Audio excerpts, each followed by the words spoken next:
બોટાદમાં મોહરમ શાંતિપૂર્ણ માહોલમાં ઉજવાયો. પોલીસનો કડક બંદોબસ્ત. બોટાદ શહેરમાં મોહરમના પવિત્ર તહેવાર નિમિત્તે બજારોમાં ભારે ભીડ જોવા મળી હતી.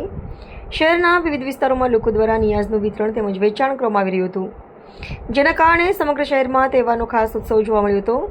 તહેવાર દરમિયાન કાયદો અને વ્યવસ્થા જાળવવા માટે પોલીસ દ્વારા ચુસ્ત બંદોબસ્ત ગોઠવવામાં આવ્યો હતો. મુખ્ય બજારો સહિત સંવેદનશીલ વિસ્તારોમાં પોલીસના જવાનો તૈનાત રાખવામાં આવ્યા હતા, જેથી ટ્રાફિકની સમસ્યા ન સર્જાય અને કોઈ અનિચ્છનીય ઘટના ન બને. આ બંદોબસ્તની દેખરેખ માટે ડીવાયએસપી રાવલ સાહેબ તથા તમામ પોલીસ સ્ટાફે વારંવાર બજારોમાં પેટ્રોલિંગ કરી પરિસ્થિતિનું નિરીક્ષણ કરવામાં આવ્યું હતું. પોલીસ અધિકારીઓની સતત હાજરીને કારણે લોકોમાં સુરક્ષાની ભાવના મજબૂત બની હતી.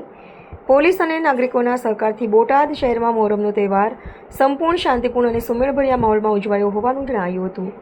અહેવાલ રોહિતાર જતાપરા. બોટાદ ટાઉન પોલીસ સ્ટેશન વિસ્તારમાં હાલમાં જે તાજિયા નીકળી રહ્યા છે તેનું પ્રોસેસિંગ ચાલી રહ્યું છે. તેમાં બોટાદ જિલ્લા પોલીસ અધિક્ષક સાહેબની સૂચના અને માર્ગદર્શન મુજબ હાલમાં તમામ પોલીસ બંદોબસ્ત છે તે પોતાની ફરજ ઉપર હાજર છે. તેમાં એક ડીવાયએસપી કક્ષાના અધિકારી, 2 પીઆઈ કક્ષાના અધિકારી, અન્ય પીએસઆઈ કક્ષાના અને અન્ય માણસો હાલમાં પ્રોસેસિંગ સાથે જોડાયેલા છે. અને જે પણ